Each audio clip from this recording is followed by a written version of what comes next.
கர்த்தருடைய பரிசு நாமத்திற்கு ஸ்தோத்திரம் உண்டாவதாக.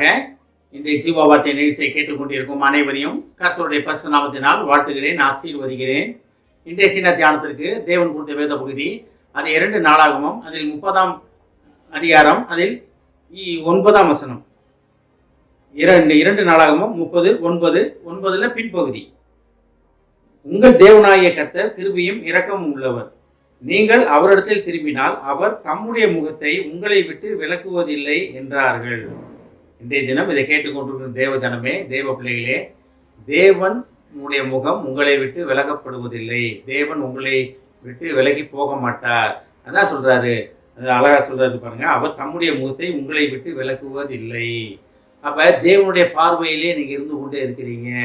நீங்க படுத்தாலும் சரி, தூங்கினாலும் சரி, நீங்க எந்த இடத்துல இருந்தாலும் சரி, ஈவன் நீங்க பாத்ரூம்ல இருந்தாலும் கூட, நீங்கள் குளித்து கொண்டு இருக்கிற நேரத்தில் நீ எந்த இடத்துல தேவனுக்கு மறைவாக போகவே முடியாது. தேவன் உங்களை பார்த்து கொண்டே இருக்கிறார்.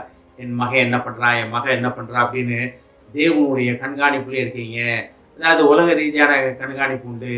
இப்போ பிளாக் கேட்ஸ் அப்படின்னு இருக்கலாம் உண்டு. அவங்க 24 hours விவிஐபி கண்காணிச்சுக்கிட்டே இருப்பாங்க, ஷிஃப்ட்டு போட்டு கண்காணிச்சுக்கிட்டே இருப்பாங்க. ஆனால் தேவன் தனி ஒருவராக நம்மளை கண்காணித்து கொண்டு இருக்கிறார். எதுக்காக?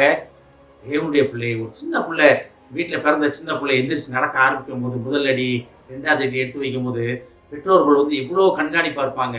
அந்த பிள்ளை கீழே தடுமாறி விழுந்துடக்கூடாது. அது நடக்க ஆரம்பிக்கும் போது, ஓட ஆரம்பிக்கும் போது அந்த பிள்ளை எப்படி கண்காணிச்சு அந்த பிள்ளை கீழே விழுந்து கையால் இதாகிடக்கூடாது, ரத்தம் வந்துடக்கூடாது, மூஞ்சி கொஞ்சம் உடச்சிடக்கூடாது, கீழே விழுந்துடக்கூடாது, அசிங்கமாயிருமே, பிள்ளை அழகாக அசிங்கமாயிருமே, அப்படி இப்படின்னு இவ்வளோ உலக ரீதியான தகப்பன்மார்களே, பெற்றோர்கள் எப்படி இருக்கும்போது பரலோக பிதாவானவர் எப்பொழுதும் நம்மளை கண்காணித்து கொண்டே இருக்கிறார். நேராக பார்த்து கொண்டே இருக்கிறார். என் மகனே, என் மகளே, என்ன பண்ணி கொண்டே இருக்கிறோம்? நம்ம கேட்டுக்கொண்டு தேவஜனமே, நம்மை ஆராய்ந்து பார்ப்பதற்காக கர்த்தர் நம்மளை அழைக்கிறார். நேற்று தினம் நம்ம பார்த்தோம். உள்ளங்கையில் வரைந்து வைத்திருக்கிற தேவன் அப்படின்னு பார்த்தோம்.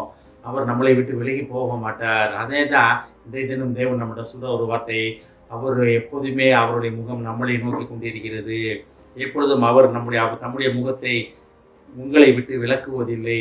அப்போ நம்மளை விட்டு விலகாத தேவன் நமக்கு இருக்கிறாரு. அதை நம்ம விசுவாசிக்கிறோமா? என் தேவன் என்னை விட்டு எப்பொழுதும் விலகுவதில்லை. நான் எந்த இடத்துல இருந்தாலும் தேவன் என்னை விட்டு விலக மாட்டார். நன்மையான தேவனுக்கு பிரியமான காரியங்கள் செய்யும்போது மிகவும் சந்தோஷமாக என் பிள்ளையை பாரு அப்படின்பாரு.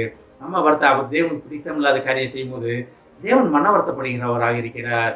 உலகத்திலேயே நம்ம பெற்றோர்கள் நம்ம அவங்களோட பிள்ளைகள் நல்ல காரியங்கள் செய்யும்போது பார்த்தியா, என் பிள்ளை என்ன அழகான, என்ன தரமாக செய்கிற மாதிரி, இவ்வளோ அருமையான பார்த்தியா, என் பிள்ளை எந்த ஒரு காரியம் தவறாக செய்ய மாட்டான் அப்படின்னு சொல்லுகிறோம். நம்ம இதே வார்த்தையை பரலோக பிதா நம்மளை நோக்கி சொல்வதற்காக நம்மளை நோக்கி கொண்டே இருக்கிறார். தேவனுடைய கண்காணிப்பிலே தேவன் நம்மளை பார்த்து கொண்டே இருக்கிற தேவன். நம்ம எந்த இடத்துல இருக்கிறோம்? தேவ பார்வையிலிருந்து நம்ம விலகி விடாதபடி நம்மளை பாதுகாத்துக் கொள்வதற்காக நாம் ஆயத்தமாவோம். ஜெபிப்போம். எங்களை அதிகமாக நேசிக்கும் அன்பின் பரலோக பிதாவே, நீர் உம்முடைய முகத்தை எங்களை விட்டு விலக்குவதில்லை என்று சொன்ன மகா கிருபையான வார்த்தைக்காக நன்றி நன்றி நன்றி ஆண்டவரே. ஏஸ்தாவனே, நீர் எப்பொழுதும் எங்களை கண்காணித்துக் கொண்டு, நீர் எப்பொழுதும் எங்களை பார்த்து கொண்டே இருப்பதற்காக நன்றி நன்றி ஆண்டவரே. நாங்கள் உமது பார்வையை விட்டு விலகி விடாதபடி நீர் எங்களுக்கு துணை நெல்லும் ஆண்டவரே. ஏஸ்தாவனே, இதை கேட்டுக்கொண்டு ஒவ்வொருவரையும் ஆசீர்வதிக்கிறோம் அப்பா. ஒவ்வொரு குடும்பத்தையும் ஆசீர்வதிக்கிறோம் ஆண்டவரே.